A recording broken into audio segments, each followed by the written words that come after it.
All right, so in terms of sets, what does this symbol mean? It doesn't really mean subtract in the way that we think of it with numbers, right?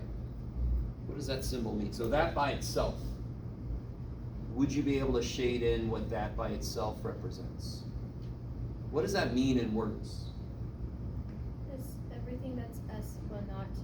Beautiful. Everything that's in S but not in T. So if you shaded that in, what would it look like?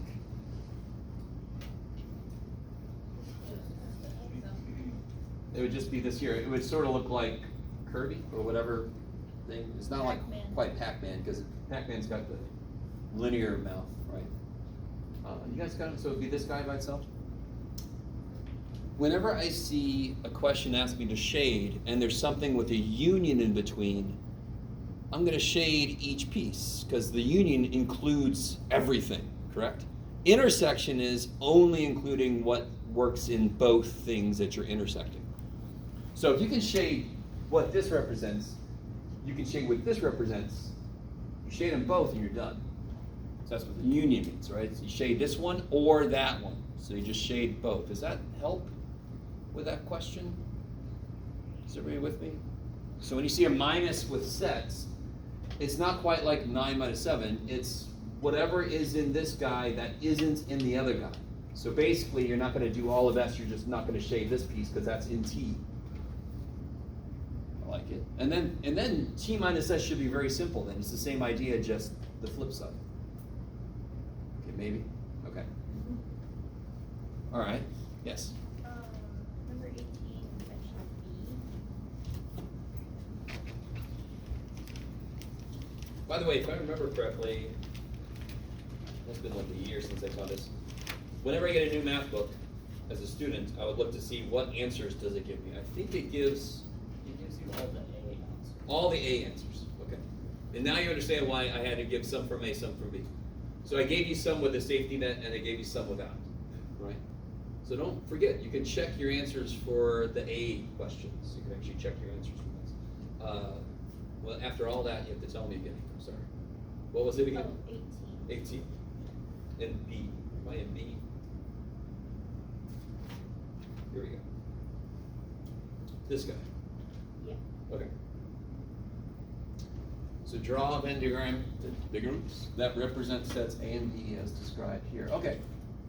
This symbol here, I don't remember if I mentioned this symbol. Anyone know what that symbol is? No. Good, the null set. It's also called the empty set. It just means literally a set that is empty. So it's just another way to say nothing. You guys with me? So if I said, give me the set of all animals that are dogs and salamanders, thankfully that would be the empty set. As far as I know, we don't have any dogamanders, right? That sounds like a Pokemon, I'm sorry. So, this one wants you to draw a situation where the intersection of A and B would not be empty. Let's actually do this. Can you draw a Venn diagram where the A intersect B is empty? What would that mean?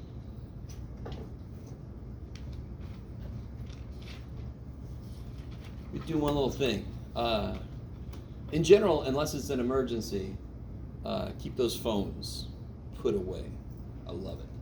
Kick ass. Okay. Now, real quick.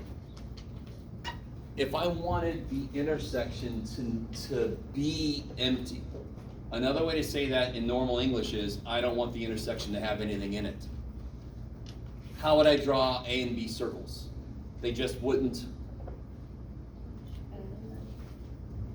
touch, so they would just be no intersection, right?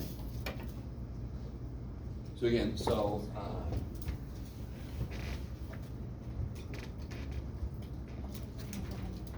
does this Venn diagram represent something that has an intersection between A and B? Is there an intersection? Yeah. Yes! So how do I draw one where the intersection is empty? This intersection would not be empty. If you're paying attention, I just answered the question for you. But coming back here, how would I make it so the intersection is empty? I would just make circle A and circle B think somebody said it. Not touch. Not touch. Okay. So what things are in the intersection? Is there anything in the intersection of A and B?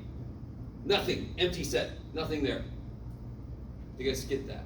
So you have to interpret what the symbols mean and then figure out how to draw something that represents that. And have the equal sign crossed out as well. Oh, no, don't even tell me. Really? Yeah. I didn't even notice that. Let me see. No, that's fine. Yeah, that's what I mean. So they want you to draw. So this is a picture where the intersection is empty. And again, if you're paying attention, I answered the question. They want you to draw a situation where the intersection is not empty. Right? So if empty means they don't touch, not empty means, They do touch. holy crap, okay. Sorry. Double negative. Yeah, I know. But math is cool with double negatives. It's cool with like 80 freaking negatives. So is English, to be honest. The double negative thing is very old school crap, right? You can do double negatives because sometimes that's the only way to express something. I'm not gonna do this right now. That's right. Anything else from homework or general questions? I have a general question. Yes. Up to what part of homework did you guys get last week? Because I wasn't here, so I don't know. We got through section 2.1. Okay, so we're gonna start 2.2. Yeah, and just so you know, did you? I emailed you. But you're enrolled, correct? Yes. And I sent you the homework sheet and all that stuff? Yes. All right, because you'll notice we do chapter 2 before chapter 1. Yeah. Okay, That's good, what I good, did. good. So section 2.1 homework, everybody should be working on it. Yeah. I'm We got a working. little bit into 2.2, and to be really honest, a little bit into 2.3. All right, when I started talking about different bases and such, I got a little bit ahead. Yeah. Section A, number 25, specifically D.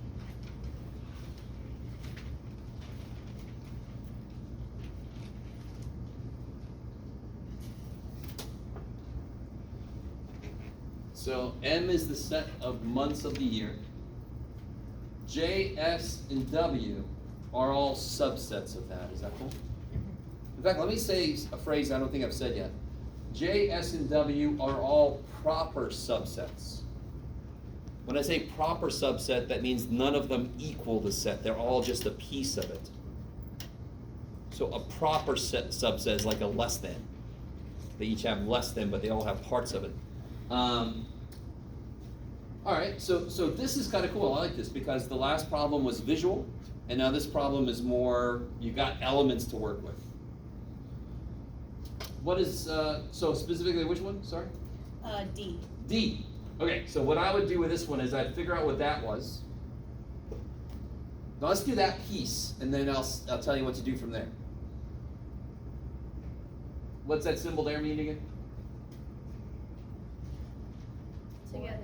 Add. Okay, so it means union, it means or, so basically you take everything from both sets, right? So what would S or W, what would it be? January, February, June, July, August, and December. Yeah, January, February, June, July, August, December, and you don't have to put them in order, but I appreciate that. You guys all with me? Or just means, if you're in one of the two groups, you get in, right? Like the or is the nice bouncer. As long as you do one of these three things, you can come in. The and bouncer, he's mean. You gotta do all of them, or else you can't come in. Okay, so a lot of bars I just can't go in. So, now you know what this is, right? So now just intersect that with J. Write down what that is, and then intersect that with J. So, real quick, in a math problem, if I said 12 divided by parentheses, let me write this down. I want you to see how this is the same thing as just everyday algebra. 12 divided by parentheses 3 times 2.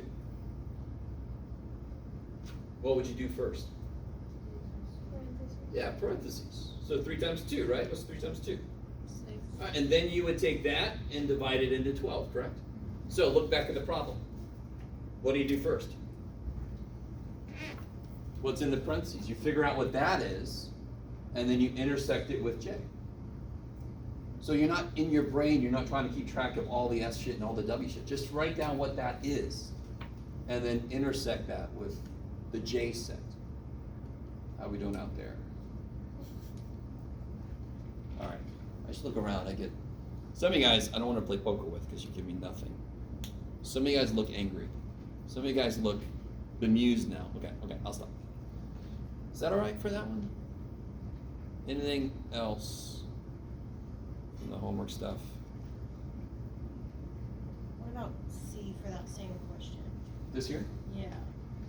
Yeah. So There's nothing the same in those I ones. love it. So if I ask you to describe the set of all things that are in S and W, right? What is in S and W? So what's the name of that? Does the set of the answers have anything in it? So what is that? That's Null set, that's empty set, circle. 0 with a line in it, right? You guys with me? That's how you use that thing. If the answer is ain't nothing that does that, or something grammatically correct, you just give me the empty set symbol. You guys have probably used that symbol at some point in your algebra classes to indicate that there is no answer, right? You don't want to use that empty set symbol to mean 0, because they are different. The set that has 0 in it, is it empty? If a set has 0 in it, is it empty? Nope, it's got 0 in it. It's not empty.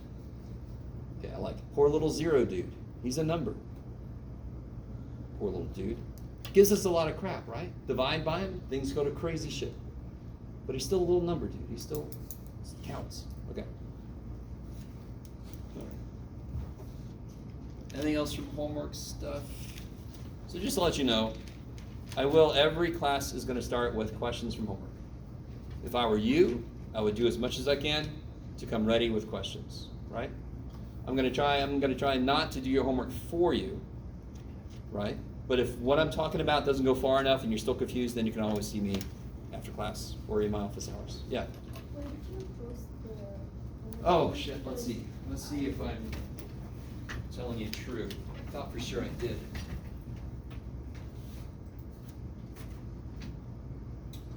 Of course, you never know with past Jeff. Let's see.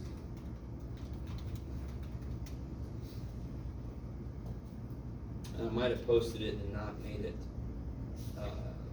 published for you guys, which would be great. Have you ever had a teacher that wasn't very technologically savvy? I like to think that I am, but I'm still going to make stupid mistakes. If you're talking about the homework, I can't speak. Homework schedule, you did post it. Oh no, not the schedule, but I Okay. actually posted a copy of the first assignment, or at least I thought I did. Let me see if I remember my password. All right, so it's got to be this one.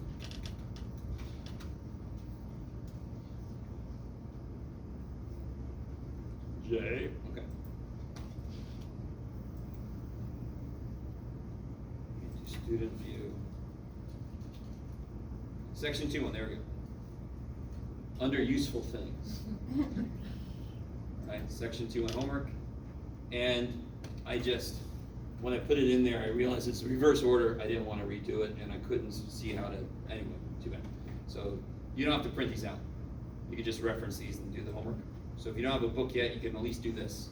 I'm not going to be able to get away with this. What I've done is illegal already. Well, I'm a rebel. Look at me. Throw me in a sling. What are you in here for? Posted copies of the oh shit. Don't mess with that guy. So I'm not going to do this for the whole semester. Don't get excited. You got to get it. But this is there at least so you can get started. Okay. Is that cool? Everybody see that? Yes? They also have a bunch of copies of the same book at the library. If They that's totally useful do. to other people. Yes, you can check them out. And the library at the reference desk, they do have some. There should be a copy in the Math Study Center, so you can use it while you're in the Math Study Center. Yeah. And if you have a lot of trouble getting a copy of the textbook, just come see me. I'll figure something out, right? Okay. Yeah. So the version that we need is the 10th version, right? 10th edition, I think so, right? What are you? Holy crap, 10th edition, yeah. So I have the 9th. Does that work too? The unfortunate thing for you is you guys are going to be teachers. You're going to have textbooks possibly. Publishers are like used car salesmen, and it's dumb. Anybody have an iPhone? You guys understand the whole thing about when they come up with a new one, they were at least used to making your old one obsolete on purpose, so you had to buy a new one. So the publishers make a new book, and what they do is they rearrange the problems. It's all new. So when you do the homework out of an old edition, I'm not going to be happy because now you're going to have different problems for me to grade. So if you're able to get copies of the homework assignment, you can still have the book to study. Does that make sense? Okay. But the homework is almost definitely going to be at least rearranged. So you could just compare questions with somebody, see if they changed it around. Yeah, does it make sense? Yeah, okay. In the 10th edition, the 10th edition's been out for a while, so you should be able to find a decent number used. Anybody find a decent, cheap, used? Yeah, like what's your definition of cheap, of decent? Yeah, yeah, you found it decently cheap. Okay, there should be plenty out there. All right, anything else? Okay, all right. This is really, I like the way you guys are set up. You're like little factions of people. Okay. We have a little Game of Thrones. Up through season 6. There's no season after season 6. Okay. If there's nothing else, we're going to get into section 2.2. Yes? How about for 27D? 20. 27D? Oh, crap. On section. Yeah, I know. It's going to sound like we're all lawyers.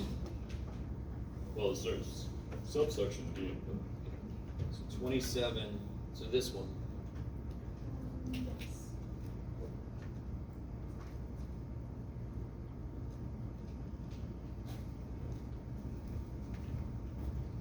Draw and shade a Venn diagram for each of these sets. Okay, I love it. What does the line above mean? Say again. Not A. Yeah, not A. So real quick, if I just wanted to plot or a shade, not A.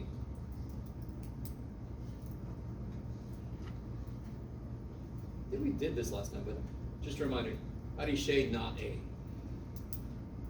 Everything that's not. I know, I love it. You're like, how do I answer that without just saying your question? Shade everything except circle A, right? So you're not going to shade the intersection because that's part of A. So that's not A, and they want you to, where'd the problem go? Dang it. Which one was it again? 27. Thank you. Oh, there it is. Oh, this doesn't go anywhere. That's awesome. Okay. So this one wants you to do not A union with not B. So if I were you, this is not A, correct? Mm-hmm. Now next to this put not B, which is easy enough. And what happens when you union them? So not B would be just everything that's non-B, Jeff. So what happens when you put those together? Do you get the entire thing shaded if you put both of those together? No. What's the only piece that would not be shaded if you combine all the elements that are shaded? Intersections. The intersection, yeah, that's the only one that's not shaded in both. So how do you represent not A union not B, which I think was the question. Yes. How do you represent not A union not B? Is everything shaded except the intersection? Does that make sense? Because the union just says whatever shaded, just shade it. So the only thing that wouldn't be shaded is the intersection. And they're trying to make a point, because if you look at the other one, now that I know not A, not B, what I actually need, what do I need for this one? What am I nodding? Just to make a verb out of a noun.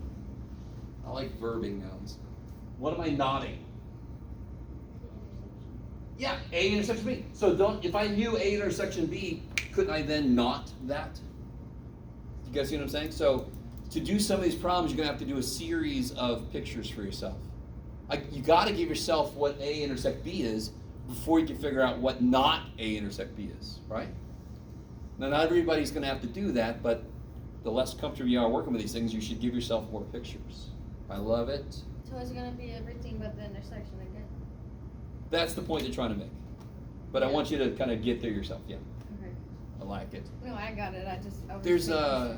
we're not going to do this, but there's math classes where you could do an entire semester of just set mathematics.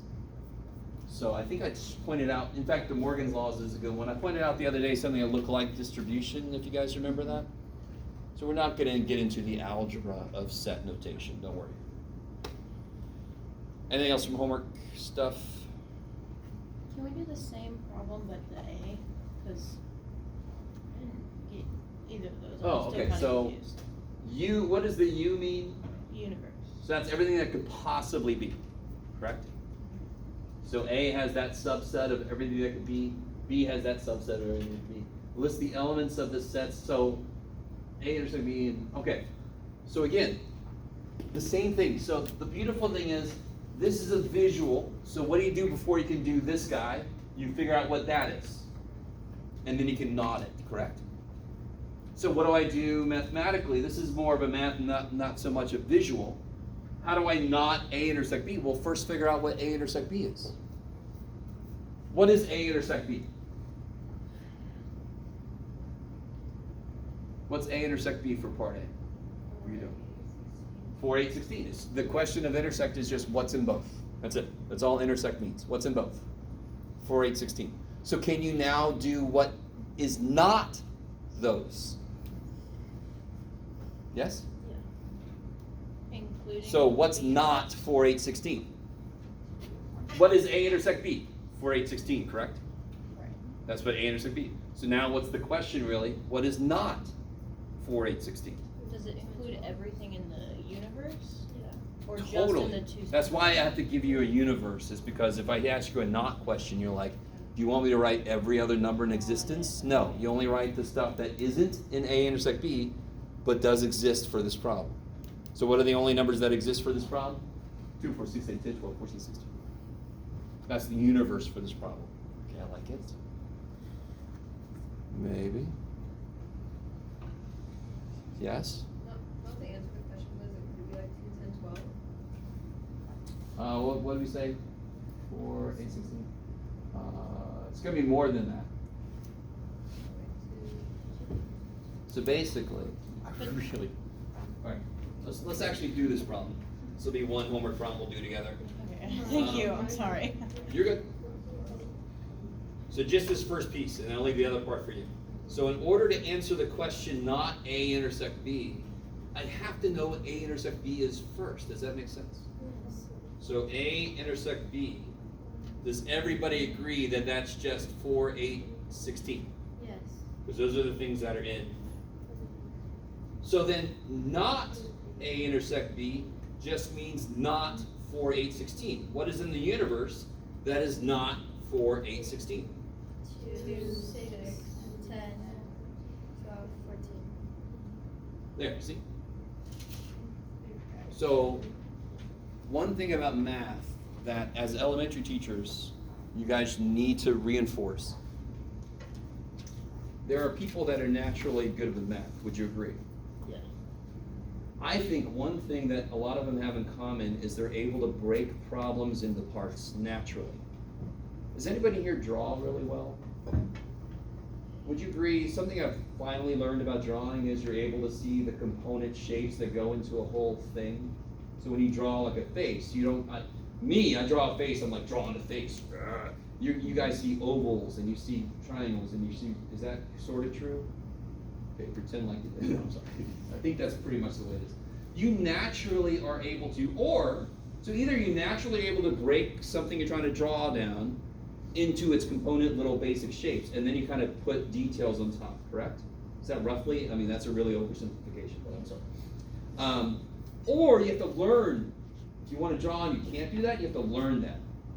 I would be in the latter kid. I am not naturally able to break things I'm looking at into shapes. I just can't. It's just not something that comes to me. I'd have to learn that before I learn how to draw really well.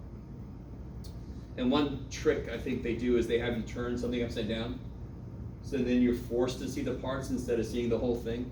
Anyway, what does that have to do with that? Some people are born with the ability to break problems into parts, and some people aren't. Math is all about breaking a problem into parts. So when I see A intersect B with a knot on it, I'm like, okay, the first thing is A intersect B. That's the first part I got to worry about. That's relatively simple. Once I got that, I can then knot that. I can just, what's not there that's in the universe, right? So there's two parts to that problem. But if you're not somebody who naturally does that, you don't see that there are parts to break it into. You're just trying to do it from the beginning, which is almost impossible. Maybe? Okay. So is that good? Did we? Yes. So with this second answer of the A, not A, union, not B, would it be the same, or would you like only put what's in the set, like 12 is in B, but So you figure out what 14 not A in is. either. You figure out what not A is, and you write that down. Mhm. You figure out what not B is, and you write that down. And then you just union those sets. Right? So I'm not trying to predict what it's going to be or not. Got it. But once you get it written down, then you can see if there's a similarity. Right? Okay. Thank you. Yes. If you can break down the problem without having to write out all the steps, not for this one, but like for the other problems in section A. Yeah. You have to write out everything. There are some problems that you don't have to show much, if any, work. But I need you to understand, I need to see work. But I agree, there will be some problems you don't have to show too much work. There will be problems in here like 7 times 8 where you actually have to show work because we are talking about the ideas behind that. If I say 7 times 8, you should all be able to tell me what the hell it is without going for the calculator, right? But we will be doing situations where you actually have to show the work that goes into why the answer is what it is, for example. So there are going to be problems in here that you normally wouldn't show work for that you're going to have to because of the idea of the class. But yes, there will be a few problems where there's no work to show. It's sort of on your shoulders to figure out when that's true. If you're not sure, show more work. Yeah. I have a shirt that says show your work, but it's like blood red and the writing is like jagged, so I always thought that's a little overly intense. Wear it for Halloween.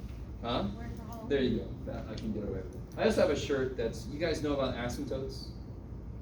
You know, like you dotted line and the graph goes like that. Yeah. It goes up forever. So I got Gandalf sitting there.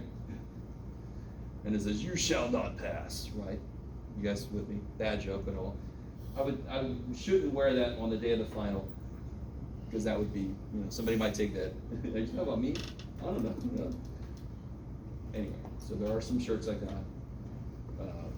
That I shouldn't wear at certain times. So there's a shirt I got. Does anyone know this? What would this mean?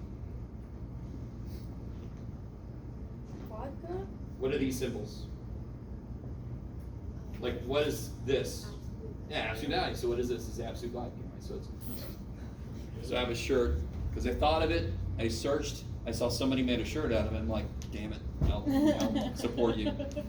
But that's an example of a shirt that I really shouldn't wear here. Anyway, sorry. Total distraction. Anything else before we? So if you haven't tried out section 2.1, you desperately need to as soon as you can. Let's get into 2.2. So 2.2 is where we are going to actually study Egyptian numbers, Mayan numbers, Babylonian numerals, stuff like that.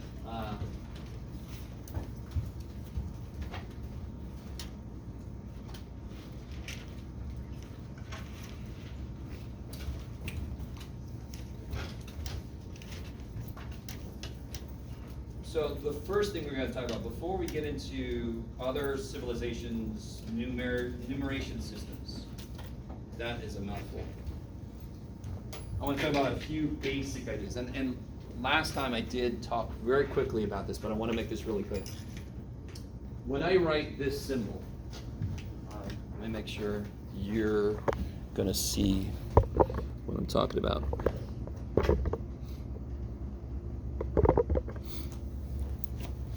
We all know what I mean, right?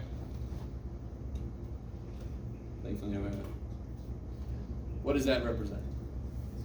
2. So that's the word it represents. What idea? How would you display that, the idea that this captures? 2 objects. I love it. So you could just make a set with like A, B. Doesn't that capture the idea of 2? What else captures the idea of 2? Triangle and circle. Triangle and circle, kicking acid.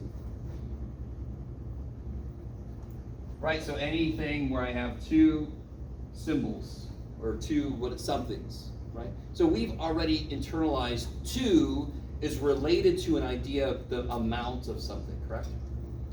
Children aren't born knowing this. So if you're teaching one of the younger grades, you're gonna have to like put things together that you haven't thought about yourself in forever. It's just a part of what you are. So this is gonna be very strange for you. Do you guys know, like in Chinese, 2 is ancient Chinese, not nowadays, but ancient Chinese numeration system, this is represented 2. Right? That kind of makes sense, doesn't it? I mean, the symbol is 2 lines. I mean, you can't beat that shit. Right, so we think we're hot shit with this 2. What the hell? It doesn't make any sense. Mayans would represent 2 with what I call 2 little blueberries, right? Mayans have blueberries and pancakes, but we'll talk about that later today. Anyway, every symbol that we use had to be created at some point. It could have been any number of ways. Anything that we could dream of. So there's an idea of number, which is the concept of the amount of stuff. And then there's the idea of numerals, which is the symbol we use to capture that concept. Are you guys? So number is independent of how we decide to represent it. So we have all kinds of numeration systems, but we only have one idea of number. So it kind of makes sense. Early man would have thought 1, 2, 3, because we got fingers is easy, right? 1 rock, 2 rocks, 3 rocks, right? You guys with me? And of course, that kind of explains why we have a base 10 number system. Because once you get up to 10, now I'm 10 and 1, 11, 10 and 2, 12, 10 and 3, right? Okay, I like it. I always keep myself straight or else I go off on all these tangents. So there's 3 kind of jobs, so 3 different uses for numerals and the idea of number. There's cardinal numbers. Let me just throw all these up here. Cardinal numbers, ordinal numbers,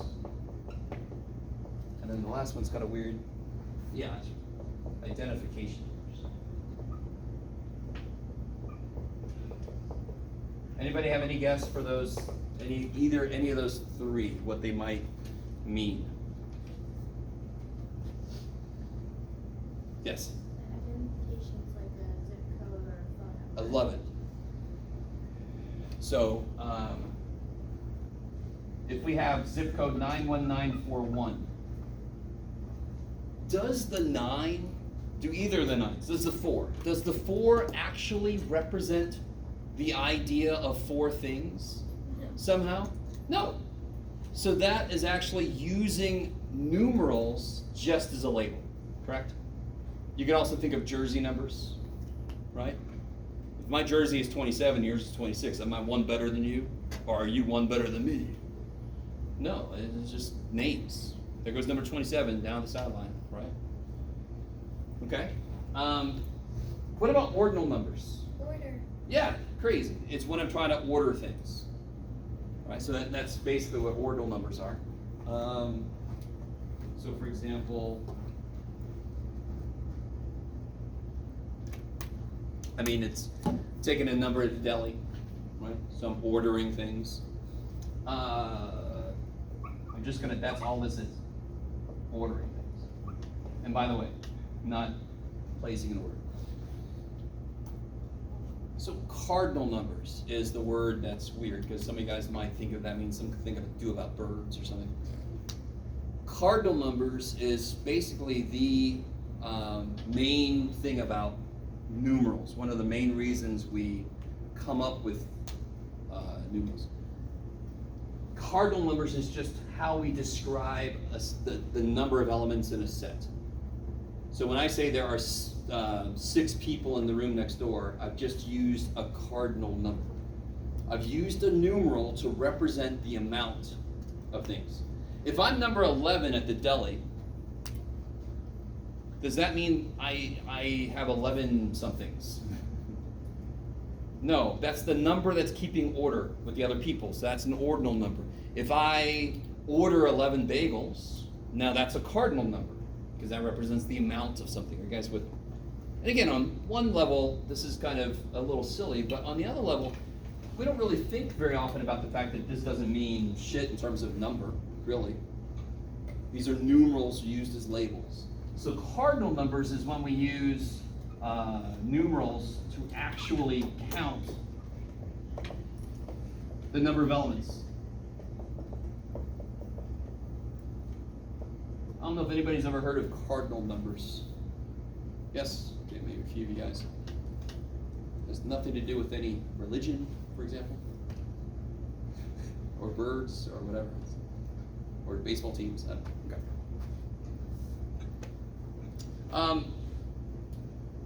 Last time we talked about something called one-to-one correspondence, right? I had a bunch of sets up here, which I have now erased, of course, but here's the set of the numerals 1, 2. Could you build a one-to-one correspondence between this set and the set AB? Yes. Yes. Give me an example of a one-to-one correspondence you could build. Yeah, A is 1, B is 2. And do you see how that is a fundamental idea? Now, I really want you to understand this. You would never teach a 5-year-old cardinal number. You never teach them one-to-one correspondence. As the teacher, you are aware this is what's happening in their brains. I really want to make this sure that people in here understand what we're going to discuss is not necessarily what you're going to teach. There will be several times where we play with manipulatives and we do algorithms that you're going to teach, but then this is the stuff that's in your head that you're aware of what's going on. So in order for a student to learn how to count something, they have to internalize the idea of making a one-to-one correspondence. So one thing that could happen is if I said count how many letters are here, a student can go 1, 2, okay, great. And then I say, now show me 2 letters. And they'll point to the B. Why would they do that?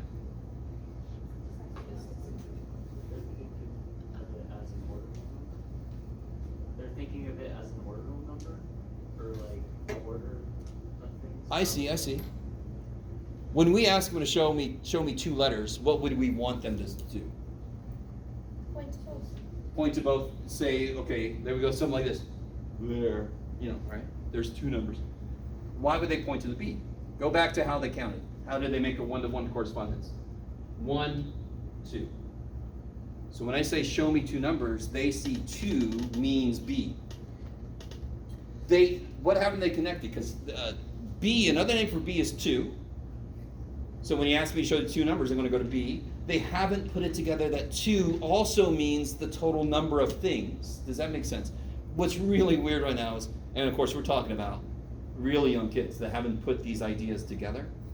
So a lot of you guys, like I talked about before, you're not necessarily going to get your first pick about what level to teach, but maybe someday. And then you'll be teaching people that haven't put this together. That the number 2 doesn't just represent a thing, but 2 could also mean the amount of stuff and the amount of things. Okay. So. I think you could just say that they don't know the difference of numerals and numbers. You know what I mean? Because like there's the naming, I'm gonna say naming because I forgot the other word. The title, I guess. There's the title and then there's the idea itself. Beautiful. And I think like Ryan was trying to say, you have to understand that when you have the number 2, it could be an ordinal number, it could be a cardinal number, or it could be an identification number. Now, the identification number is sort of a side thing, right? But even then, they could see 2 as identifying B. So they could still be mixing that up. Yes? Yeah. Sure. So you just, oh, here. We're going to work on this later.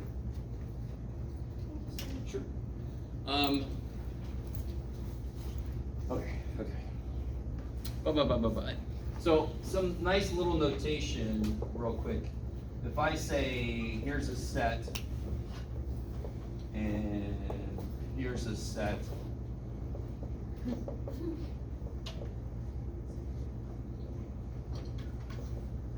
Ooh, fancy.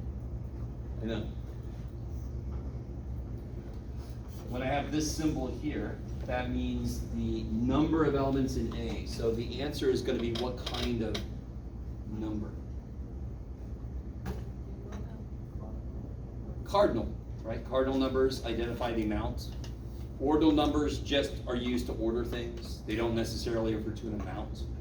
And of course, it's not an identification. So of course, the number in A is 4. Why? You're going to love these kind of questions. They're basically going to ask you stuff like, why is 2 + 2 4? And you're going to go a little and say, why is the number of things in A 4? Because there are 4 different letters. I like it.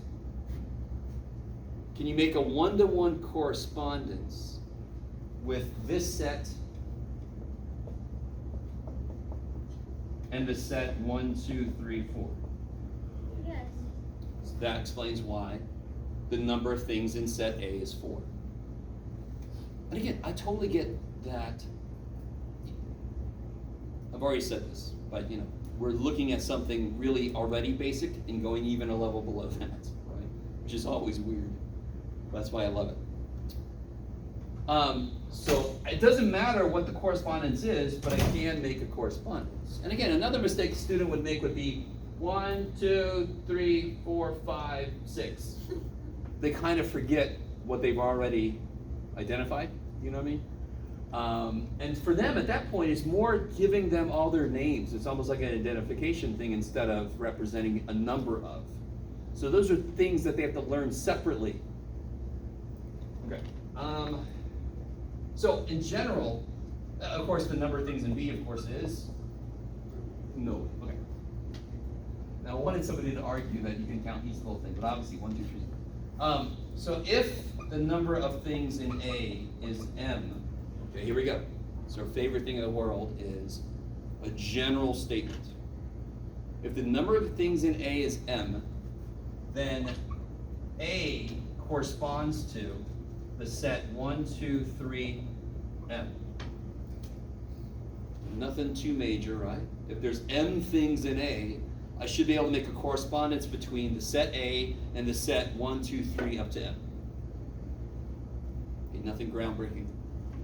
I don't really get it. What is your 1, 2, 3? Yeah, so why is the number 4? Because I can make a correspondence between A and 1, 2, 3, 4. Why is the number in this one 3? Because I can make a correspondence between this and 1, 2, 3. That's all it's saying. That's it. So if the number of things in A was 7, I should be able to make a correspondence between the elements of A and 1, 2, 3, 4, 5, 6, 7. Okay. That's all. Yeah. Then a swoopy line. That means correspondent or correspondent. Yeah, that means that one-to-one correspondence exists. It also means equivalent, which means a one-to-one correspondence exists. Yeah. It doesn't mean equals, because if I said A equals B, then they have to be the exact same sets, right? So equivalence or a one-to-one correspondence means they have the same number of elements. Yes?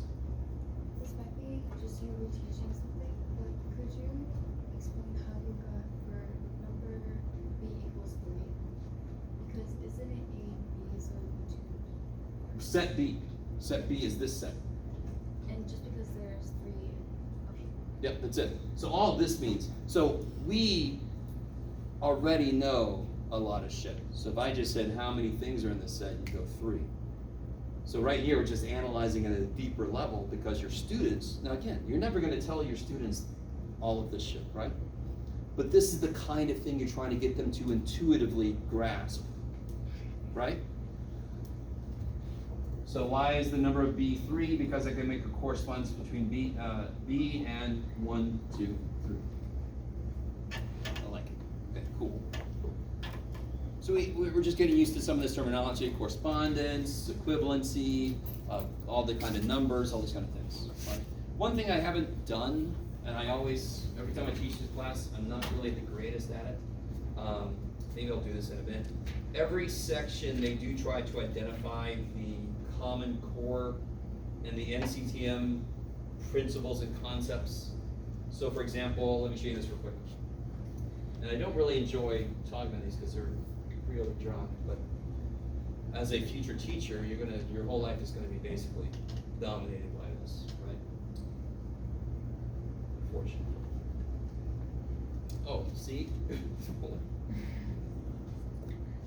Ugh, crap, document camera, okay. So just to show an example. Uh-oh,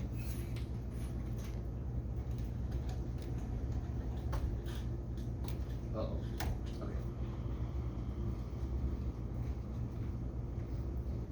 At the beginning of chapter 2, has an introduction.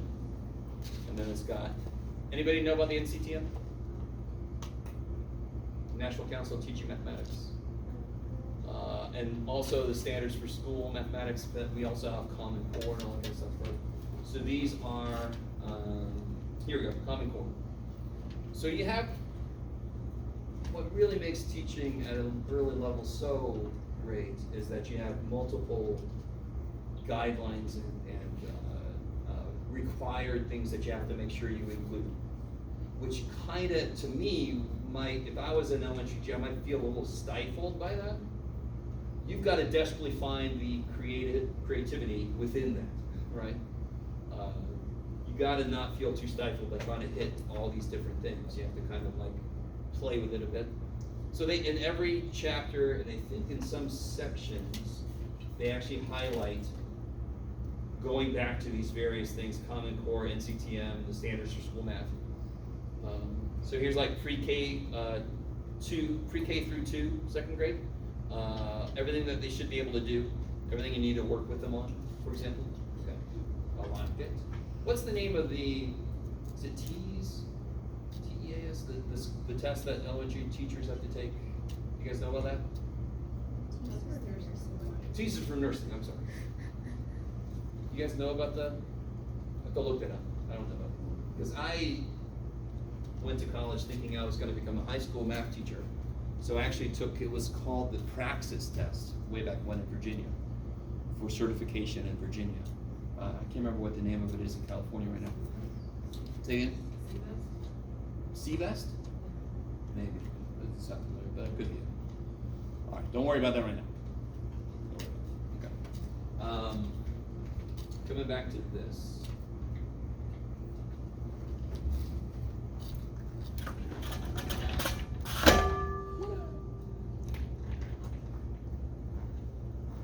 Oh, there you go.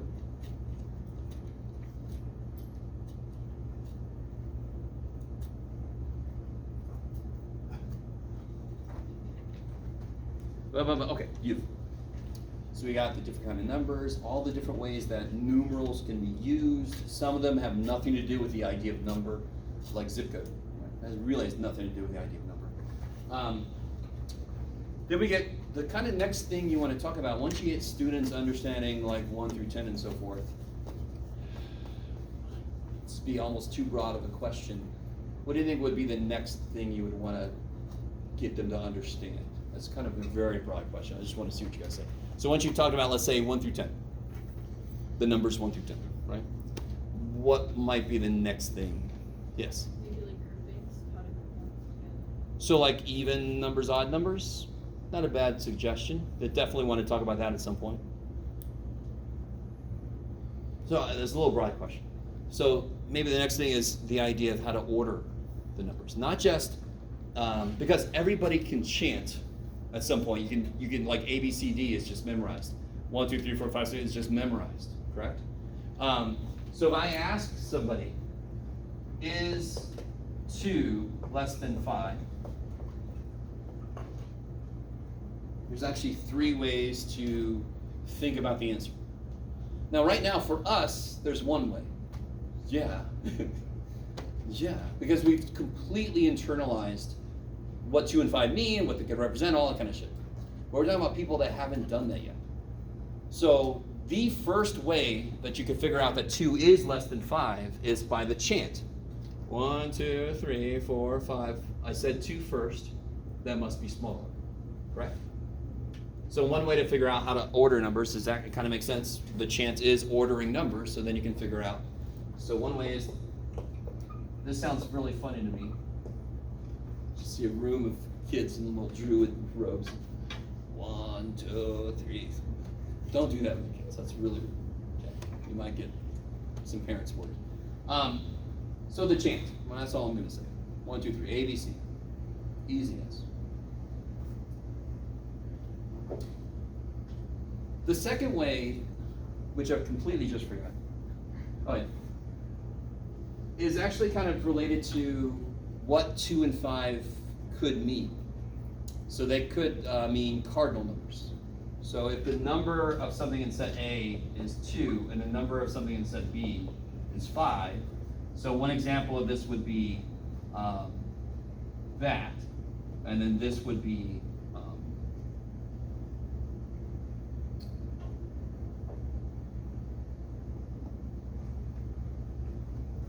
is that cool? Yeah.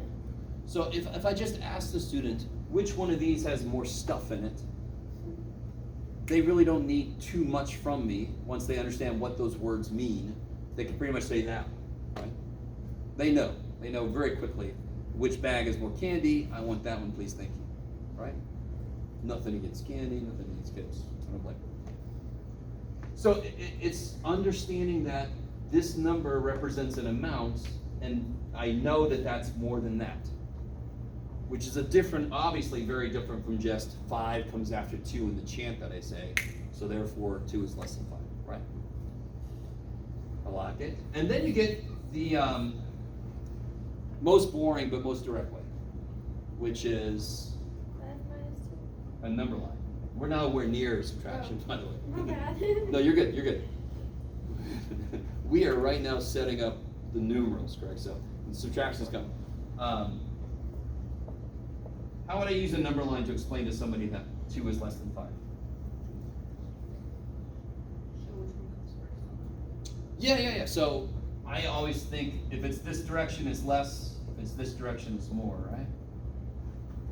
So 5 is more that way. Walking. Yeah, exactly. 1 step, 2 steps. If they start at 0, what's it take longer to walk to? I mean, there's all kinds of creative stuff you could do with the number line. When I teach algebra, I often do domain and range. Remember domain and range? Yeah. So I have a little dude walking on the x-axis, and as long as you can see the graph, that's part of the domain. And then he goes and walks on the y-axis, right?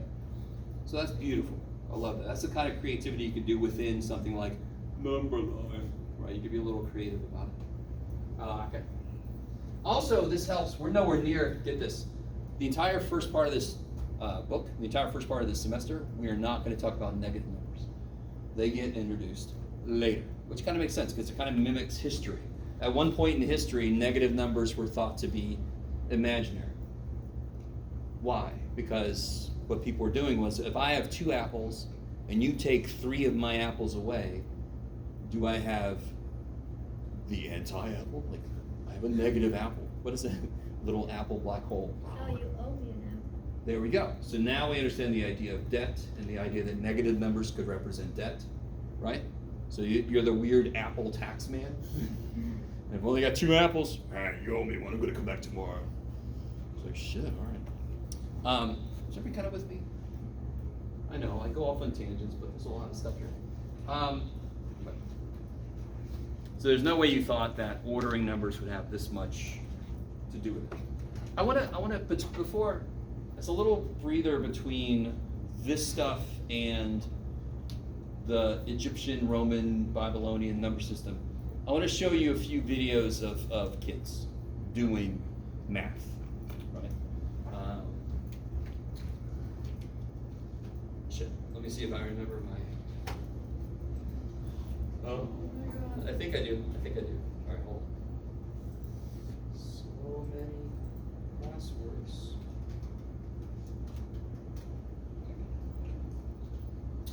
Sweet. Alright, let me get this ready. So I think I told you guys, every now and again we're gonna stop, we're gonna watch, you're gonna get your favorite kids. So some of the kids are gonna be repeated in some of the videos. And you're all gonna go, oh, it's that kid, oh yeah. Because they're so freaking cute. Little kids, so let me see. Alright, let's see.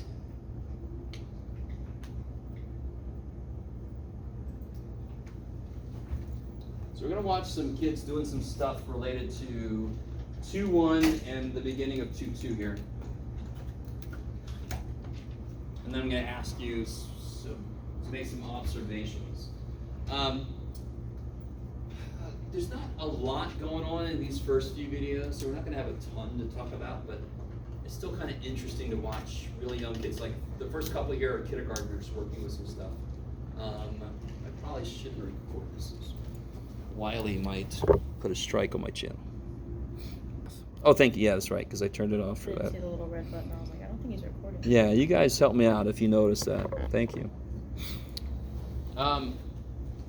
What was an obvious improvement on the basic tally system? What did we do to improve it? Group and 5. Yeah, Yeah, yeah. that's So the 1, 2, 3, 4, 5, 6, 7, 8, 9, 10, 11. Now, what does that do? It kind of relates to what I just said earlier. Why is that quicker to tell what that is? You're grouping it. Grouping it, and I can tell, well, and I could have done any number of things, but I can tell that's 5, and counting by 5 is relatively easy, right? So that makes sense. It's a lot quicker. I can't just look at this, because again, if there are 5 sticks, I could probably tell that. 6, 7, 8, I gotta count. So this sucks. Now, much easier, right? This still sucks, right? If I had to write 978, do I want to do it this way? No, right? So then civilizations had to come up with better ways to represent larger numbers. So one of the first things that was done, there's one I always forget about. Oh no, that's fine, okay. The Egyptians. And the really cool thing about this is once you learn these Egyptian symbols, you can actually go to the, what would it be, the Natural History Museum or the Museum of Man or whatever, and they have the ancient tablets, and you'll go there and you go, holy shit, that's a 7. It's kind of cool to be able to go there and go, I can read that. That one symbol, I know what that is, right? Oh, now some of you might know Egyptian, I don't know. No, okay. So the Egyptians, not surprisingly, came up with visual representations for numbers. And they weren't necessarily like, the symbol doesn't necessarily have 2 things in it for 2 or something, right? So the number 1 is just represented by a staff. The number 10, heel bone. See how I remember. I already forgot this one. 100, I believe, was a scroll. Question mark, which one? Yeah, a little spiral dude. I'm sorry, you called the 10 a what? Sorry, heel bone. Heel bone. This was a scroll, sort of like that, a bit. Sort of like a question mark, yeah. Scroll. 1,000, I think, is the plant dude. Just take this. Yeah, the lotus flower, thank you. Which is always interesting to draw. I think it's got a little. It's like a moon on a triangle. Yeah, like that. Oh. No, you sure? You said that's a lotus Enjoy flower? that. I wouldn't have made it very far in ancient Egypt. 10,000. It's the pointing Pointing finger, that's right. So that one just always looks like a banana whenever I do it, whatever. Oh my god. Sorry, you said 1,000 was the lotus flower? Lotus flower, yeah. It's in the book. It's in the book. And I also have it on the handout I'm going to give you in a minute. 100,000 was the.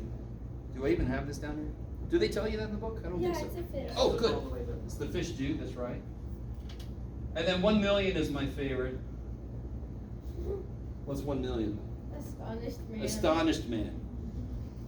Right, so it's. You actually made it that far. What's up? I was just thinking to myself, the astonished man is astonished that you made it that Oh, far. I see. I always think that he won like 1 million whatevers. So it's like, oh my god. So the way this works, notice this. Our number system is based on 10. And when I say that, each place in a number represents a certain multiple of 10, correct? Egyptians don't have a place-dependent system, but their symbols are indeed based on 10. Which, again, makes sense. 10 numbers. So, of course, different civilizations are going to maybe build things around the number 10 to some degree. The thing about the Egyptian numeration system, it's better than straight up tallying, because if I had 100, this would definitely suck. This would still suck. But for the Egyptians to write the number 1,000, they just do 1 lotus flower, right? So to be honest, their system's actually a little better than us to a certain degree. If they want to write the number 110,000, they just write 1, 2, 3 symbols. Whereas we have to write 7 symbols. You guys kind of follow. Now their system still sucks, because you imagine, all right, so how would I write 90? Let's do a couple examples. 90 in Hindu Arabic, our system. What would it look like in Egyptian? What's your gut tell you? 9 heel bones. 9 heel bones, okay. They could be in one big line, they could be whatever. And normally, and when the Egyptians have these tablets, they normally have little sections. So as long as all the symbols are in one section, you would just add them all up and you get the number. So not surprisingly, we call this type of system an additive system. It's inherently additive. You just add all this stuff. How would you write 4,321?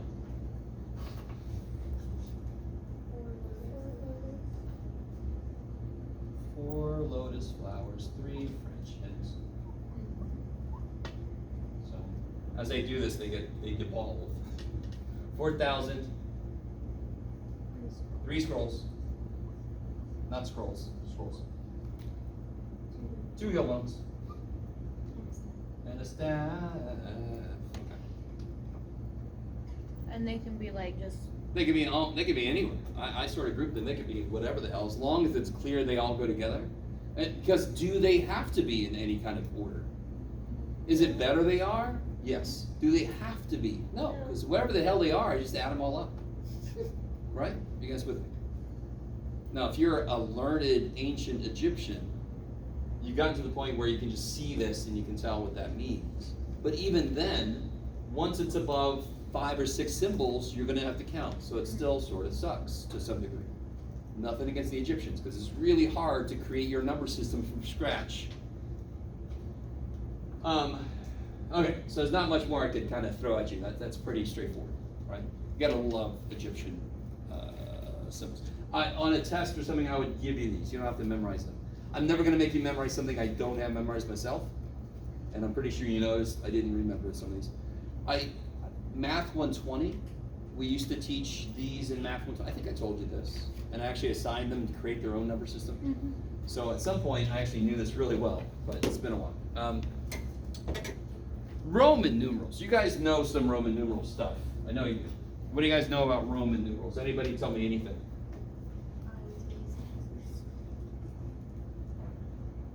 Somebody said something. I's, V's, and X's. All right, good. I's, V's, and X's, sure. And more stuff after that. Where do you see Roman numerals used in the wild? Clocks. Clocks. Why do you think they're used on clocks? Looks fancy. Say again? It looks fancy. Looks fancy. That's the same reason that they used to use it for the Super Bowl. Not really fancy, but more like Roman numerals in stone symbol. Whoa. The funny thing is, what was the last Super? I don't know. When they went to 50, anybody know the Roman numeral for 50? L. It would have just been a big L, which would have been hilarious. Super Bowl L. It's like, oh my god, all right. Will you win the L? We also use it for what century we're in. Like the year. Oh, but where do you see that? If you watch a movie and you wait till the very end, don't you see MCM blah blah blah blah? Have you ever seen that? Oh. We'll talk about what Do they- MCM is. Do they not do that in the United States? Like for No, they some- do. I don't okay. know recent movies if they still do it, but Oh, I don't know. yeah. But like we're century 21, so it's like XXI. You know what I No, mean? no. So okay, real quick. What does this symbol, of course, represent? One. What does this represent? 5, right? How do you write 4 in Roman numerals? You and a one next to it. Say again, I'm sorry. How to write 4 in Roman numerals? Is the I and then the V after it. An I and a V, yes? So we can tease out a rule that the Romans used. It's additive, but what's the symbol? 5. What's the symbol? 1, It's right? minus. 1 and 5. So what do you have to do to those to make that become 4? Subtract. So one rule in Roman numerals is if you see a smaller in front of a bigger, you subtract, and then that's what that little that pair means. Are you with me? Otherwise, you add everything. X is what? 10. I like it. Right? And we just said what 50 was. L is 50. Anybody know what 100 is? I love it. And the way I remember that is 100 cents is $1. C. C is 100. 500 is D. And then 1,000 is M. Right? Now, what I'm a little disappointed with myself about is I had meant to look this up because I think I looked it up a long time ago, but a student once asked, if I was, kicking it around in Rome, ancient times, how the shit would I say a number? You guys understand what I'm saying? So they do have words for their numbers, and I looked it up once 12 years ago, so I don't remember how the hell they actually would say it, so I gotta look that back up. What's this? What's this? So this is 4. What's this? 6. So it's basically additive unless there is one symbol in front of another where the first symbol is smaller than the next one. So help me out. What would this be?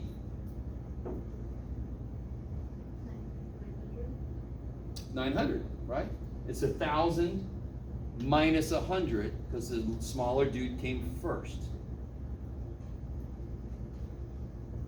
Okay. For example, little baby steps. Yes. Isn't there like bars on the Here's top the thing. I'm gonna kind of come back to that. Okay. Another rule is you can't use more than 3 symbols in a row. In fact, you shouldn't need to. So if I wanted to write 400, I could not do it like this. In fact, there's a better way to write 400, right? What's the better way? CD, 500 minus 100. So if you ever find yourself writing 4 symbols in a row with no other symbol in the middle, you're wrong. There's a better way. CD, so that means 500 minus 100. Yep. When I was talking about the centuries, like we're on the 21st century, so it's written X. Oh, I see. I'm with you. Yeah. I'm with you. I'm sorry. I was still stuck on at the end of a movie. They would put the whole year. No, Yeah. no. It's just because back home, that's like we would write it like that a lot of the time. I got you. So, for example, the 1980s were when we actually knew how to make movies. What an old man. How would I write 1985? Let's try to write that. So what you do is you break this down. First thing, so there's a form called expanded form, which is just this, which is really exciting. And then you start to see, okay, which ones requires subtraction? So which pieces of that requires subtraction? 900, right? So now when I write 1,000, 900 would be CM, 80.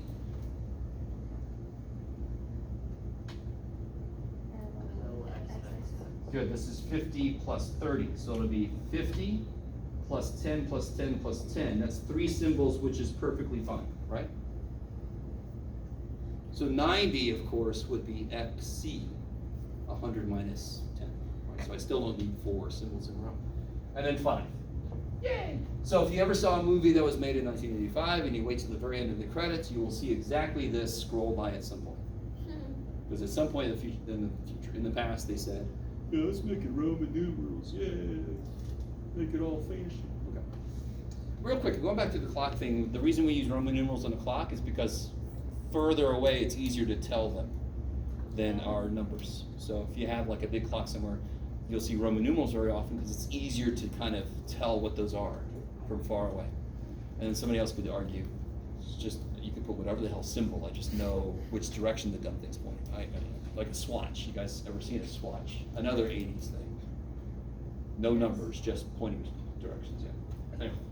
Okay, let me give you this, and then we'll talk about Babylonians and Mayans, and then we'll call it a day.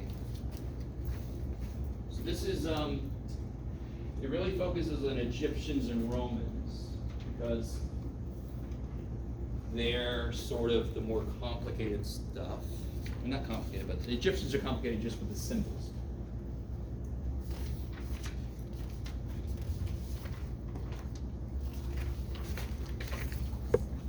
Oh yeah, I've got my various factions. I love this.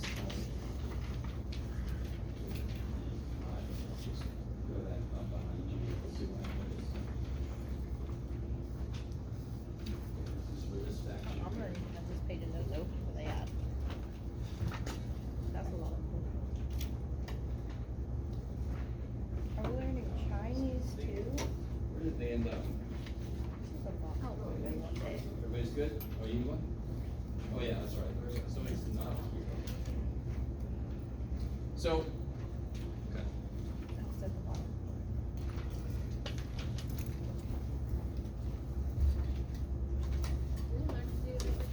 Everybody got one?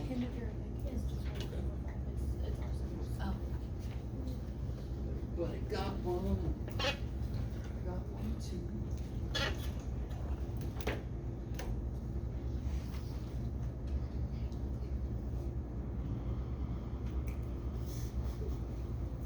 Alright.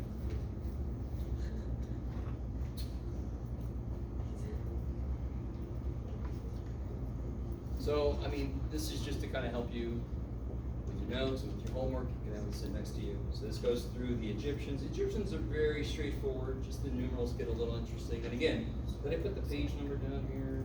Yeah, page 60. That's where the symbols are in the book. Romans, I put all the symbols down, but they're also on page 61.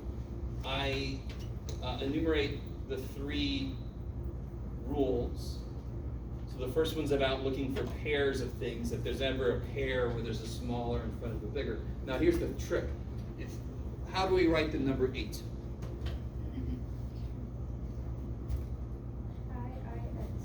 No. I love that answer, but it's not right.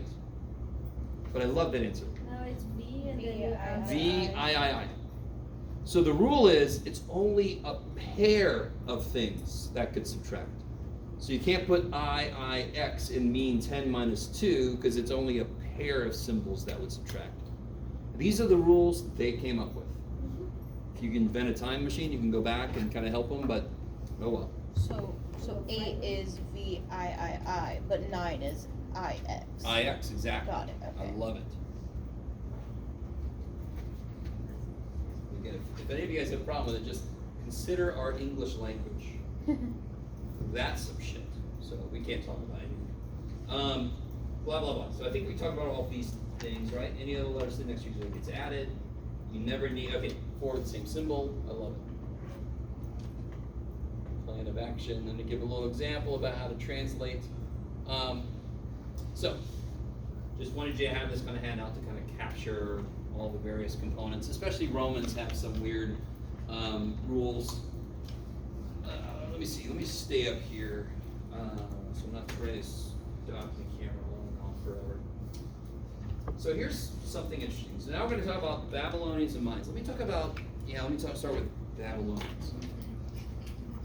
Babylonians and Mayans both have place value systems. So our system we use is a place value system.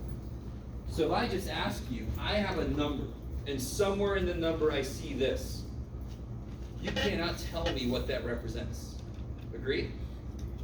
If it was here, that's 200. Yes? If it was here, now it's 2,000. So the place the number's in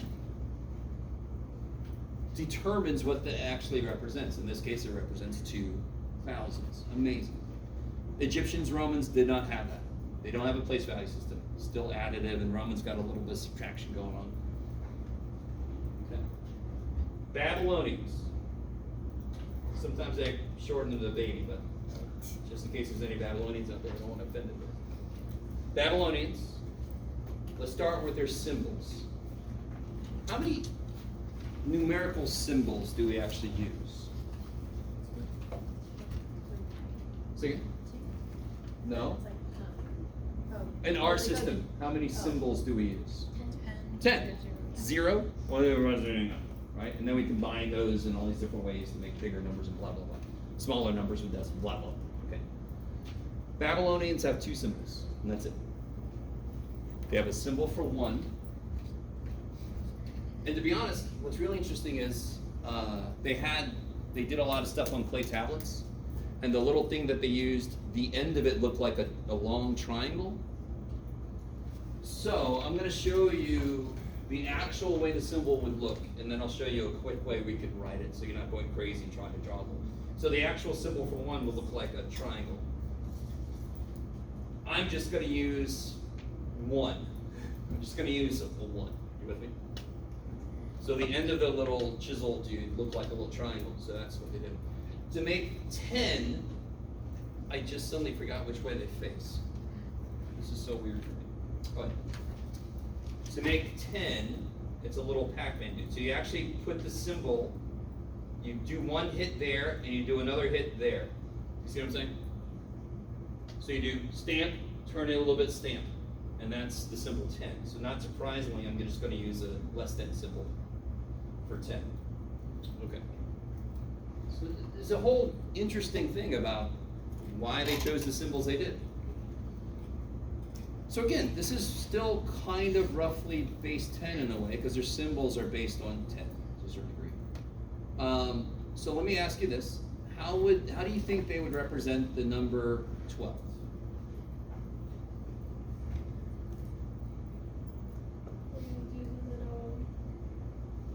Yeah. And then, Is that a gang sign? yeah. Thought so. So it'd be a little dude and 2 months. Okay. So far everything seems great. So here's the thing. Our system is based on 10, correct? So if I have 2 1, that means 2 10s, 1 1. That's why it's 21. Remarkable. Babylonians used base 60. In fact, we stole that idea from them when we created the idea of minutes and seconds. Yes? How many seconds in a minute? 60. How many minutes in an hour? 60. How many hours in a day? 24. All right. We just kept it from them. I just came from a class where we were talking about that. Oh yeah? The French just kept it when they came up with the metrical system. Sure. Because the 60 and like the seconds, Oh yeah. it was based on the heartbeat, like 60 per 60 is minute. like a rough average. Yeah, Okay. that they came up back in the day. And just to kind of lay the groundwork here, what's a really important number for a society that is mostly agricultural? 6. 30. I see what you're saying. Roughly how many days in a year if you kind of round it a little bit? 360, right? Why is 60 nice with 360? Because 60 goes into 360 nicely. In fact, the Mayans used a base system where the number 360 shows up as a base, as one of the bases. We'll see that in a bit. And why did they do that? Because they're agricultural. The year is everything to them. So It's a sacred number. Isn't that why the Mayan calendar was like supposedly ended in 2012, and that's why everyone thought we were gonna die? It's because the Mayans Yeah, that was stopped using hilarious. their calendar. I still remember that year. It was sort of like Y2K, and of course, most of you guys are born way after Y2K. And when I say Y2K, do you know what that means? Yes. You guys realize that in 1999, we're all like, oh shit. We programmed the computers to assume it was 19. What's going to happen when it's 2000? You know, so we're all like, on the night, we didn't know what was going to happen. So there was a group of people that thought planes would fall out of the sky and shit. And there was another group that was like, you're all crazy. And basically it was nothing. It was sort of like the hurricane that we did. Right. Now that could have been something, but it wasn't. So, this is only in one place. This is in the ones place. Just like the number 7, it's just in the ones place. So let me ask, so the Babylonians, they have a system based on 60. So ours is based on 10. So every time I take a step over to the next place, I multiply by 10 to figure out its value. Ones place times 10, tens place times 10, hundreds place. Babylonians, ones place times 60, 60's place times 60. What's 60 times 60? Number. 6 times 6 is 36, and I see 2 zeros. So 3,600, right? And then it can keep going a little insane. So if I see this, what does that mean? How many 60s are in that number? 2 60s plus how many ones? 10 ones. So what number is that? What's 2 60s? 120 Plus plus 10? 10 is 130. So if I was a learned Babylonian back in the day, and I saw these symbols somewhere, I would know that represents the idea of the number of 130. So when I say 130, you automatically think this in your brain. But if I say 130 dogs, this is the symbol we use to represent that amount. That's the symbol they would use to represent that amount. Okay, this can get trippy because I pointed this out last time, how integral is base 10 to us. So integral, we don't even think about that shit. Like 130, I know what that is. Well, depends. Okay, so how about going the other way? Oh, sorry. Are we out of here at 210? No, don't get too excited. I let us out early 220. last time. Okay. Yeah, 220, right? Yes. Okay. We have like 10 minutes. Sorry, I kind of spoiled you guys. Not too bad. 210 wasn't true. Yeah, I like that. You can do that anytime you want to, Jeff. So what about going the other way? What if I had Hindu Arabic number was what you got, Jeff? 1289. And I want to know what would that look like in Babylonian. How the shit will we even start doing that? So it's really easy. Remind me, what operations did you guys use to go from Babylonian to Hindu Arabic? What operations did we use? Multiplication. Addition. So if I'm going to go backwards, what operations should I expect to use? Subtraction. Subtraction. Division. Division. Holy shit. So that's exactly what we do. So in the number 1289, this is what I would do. I need a ones place. I need a 60s place. Do I need a 3600s place? Yes. Do I have 3600? No. Nope, so I don't need that place, right? If I want to write the number 78, do I need a hundredths place? To write the number 78, do I need a hundredths place? Of course I don't. I don't have 100. So do I need a 3600? I don't have 3600, so I don't need a 36. Always go one more place than you need to make sure you went far enough. Okay, I like it. So here's what you do. There's actually a few different ways to do this, but the way that makes the most immediate sense. How many 60s are in 1289? So you're allowed to use a calculator. I'm not going to make you do. Was it in here that somebody said they really hated long division? No, that was my other class. They're like, is there another way to do that by hand? I'm like, take my 125 class. You guys are going to learn like precursors to long division, that sometimes it's easier than long division. 60 goes into 1289. How many times? 21? Okay. 21? Okay. With what left over? So it's 1260, right? 21 times 60 is 1260. So what did you do to get 21? You divided. And what am I about to do to see how much you got left? Subtract. Okay. Wait, So then, sorry? I'm sorry, I'm confused how we got to 21. How many 60s are in 1289? Oh, If okay. you divide, you get 21 60s with 29 left over. Now, right now, I've written it, is this in Babylonian yet? But I'm in the middle, I'm working it out, I'm fine. So at the very last step is to translate it into the right symbols. How do I write 21? Two little Pac-Man dudes, 2 lessons, and a 1, right? And then 29. Let me show you 2 ways to write 29. This is cool. I didn't do this on purpose, but I love this. So you can either write 20, 1, 2, 3, 4, 5, 6, 7, 8, 9. Right? But let me show you a different symbol. They actually had a symbol for subtract. So this is acceptable. This is beautiful. There's not a damn thing wrong with this. I love it. Or the symbol for subtract, they did, I just forgot. Okay. They did like a one stamp and then another stamp. So I'm just going to represent like this. I'm doubting myself. Hold on. I think the book talks about subtraction. Maybe not. Oh, this is something I'm adding. I love it. Yeah, I don't remember. No, the book doesn't talk about subtraction. I'm going to show you something extra. So watch this.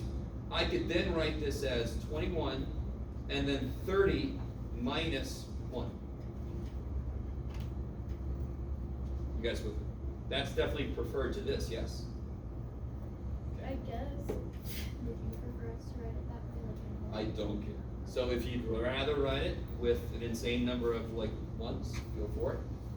Or if you'd rather write like this, I'm not going to give you extra points just because you think you figured out the way I like better. Right? They both work. They're both the way the Babylonians did it. You guys with me a little bit? Yeah. Okay. So, real quick, let's do one more Babylonian, then we'll call it a day. We'll do the Mayans next time. So what about the number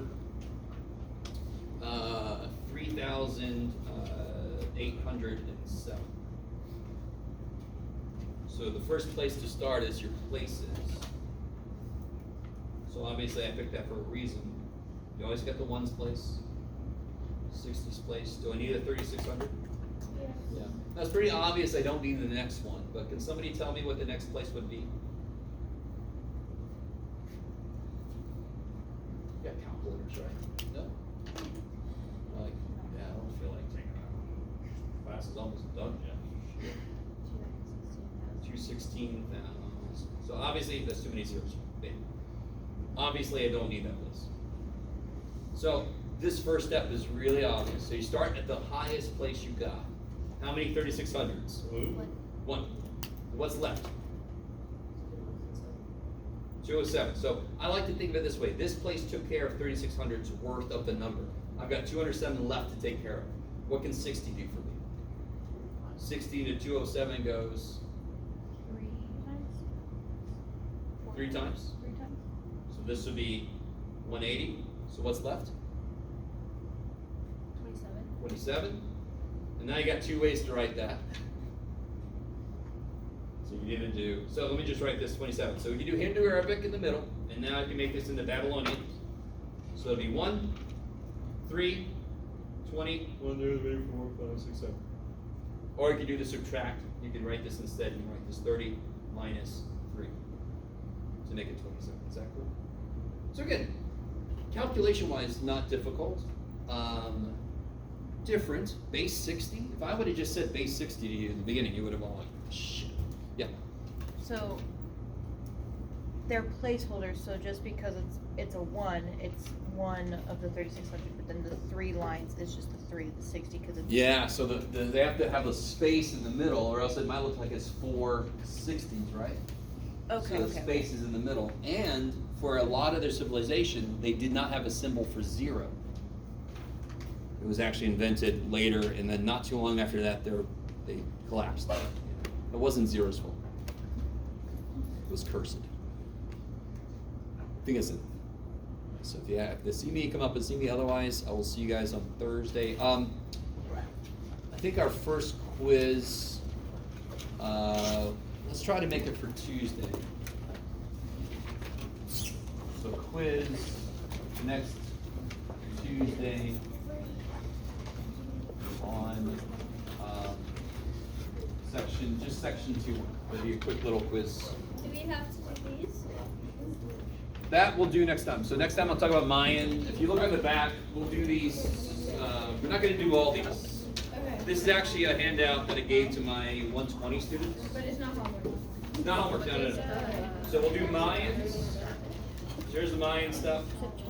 And we'll do a few of these next time, right at the beginning of class. Okay. We can turn in homework now, right? Yeah, please, Dragon. If you have homework, turn it in. Can I turn it in with the 2 points? No. I don't know. Hey.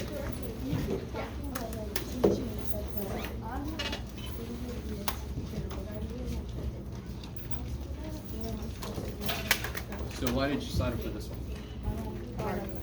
Oh, no. Do you, Okay, so when you log into self-service, or is it part of the